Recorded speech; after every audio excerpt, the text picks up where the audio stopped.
Action. Jordan Peele is easily my favorite new age director. Since 2017, he has constantly produced work that challenges me and audiences as a whole. He's a filmmaker that without doubt will produce quality in terms of a filmic representation of ideas and a unique story. He's a filmmaker that clearly has a level of knowledge about how movies work and an interest in the medium and its history to where each of his products transcend good or bad, at least to me. When it comes to ranking his admittedly brief filmography, it was more of a matter of how the content and story landed to me than whether Peele directed the film well, as he is guaranteed to always give us something well in the directing and filmmaking categories. In each case, I think the end product was just about what Peele intended to get out from the start, and whether one of the movies is above another is a matter of how the concept landed with me as an individual, and I think that might be the case for everybody. And also, why is this a cut take and not a full-on deep dive for me? Well, number one, there are only 3 movies, and number 2, this was just too easy for me. While none of these movies suck, there's such a clear distinction in how said concepts worked. In essence, each movie from 3 to 2 to 1 is in a separate tier for me. Let's get into it.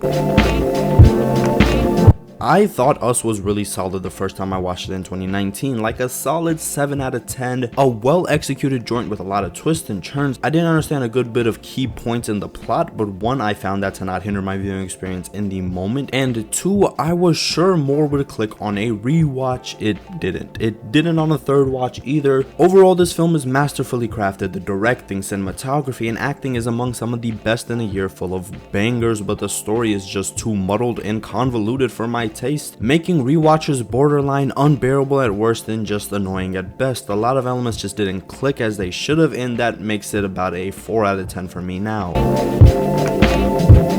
Moving on to the newest Jordan Peele joint, I liked it quite a bit. Peele's best impression of Steven Spielberg is pretty good in and of itself. I am avoiding spoilers, so all in all, Nope is a fun first watch. While the first 40 minutes or so can drag and have you thinking, why? A lot, the main reveal is just so smart, and the movie as a whole is just so well layered, story-wise, writing-wise, directing-wise, where I constantly was like, oh, that's exactly how this should have gone. There are a few plot points here that also felt unnecessary and haven't clicked for me yet, so that could go one way or another on a rewatch. A 7 out of 10 flick for me, and above all, I just love how much credit Peele gives to his audiences. He trusts us enough to not spoon feed us, and more often than not, that pays off. Also, the performances and cinematography here are magnificent.